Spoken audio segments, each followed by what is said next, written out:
Teacher Weng, totoo po ba na walang salitang natutunan at ang tamang salita ay natutuhan? Salamat po. Natutuhan o natutunan? Pag-usapan natin yan. Ang natutunan at natutuhan po ay parehong tama at parehong gamit sa wikang Pilipino. Maaring may kalituhan sa ilan dahil may mga nagsasabing walang salitang natutunan. Subalit ito po ay nakasaad sa mga pagbabagong morpoponemiko. Ang pagbabagong morpoponemiko ay ang anumang pagbabago sa karaniwang anyo ng isang morpema dahil sa impluensya ng kaligiran nito. May mga ponemang nababago o napapalitan sa pagbubuo ng mga salita. Kung minsan ang ganitong pagbabago ay nasasabayan ng pagpapalit diin. Totoo po na 4 lang ang hulapi o sopek sa wikang Pilipino.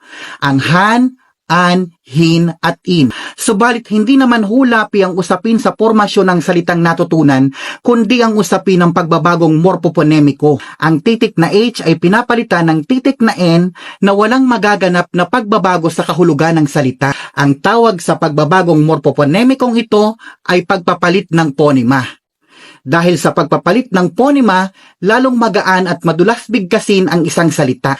Ang iba pang mga halimbawa nito ay tawahan at tawanan, kakayahan at kakayanan. Kasama rin dito ang pagpapalit ng R sa D tulad ng marunong at madunong, tamarin at tamadin. Bagamat optional ang pagpapalit, dapat nating tandaan na ito ay naayon sa likas na hilig ng tao na gawing madali para sa kanya ang pagbigkas. Maging mahusay sa ating wikang pambansa. Sundan si Teacher Weng.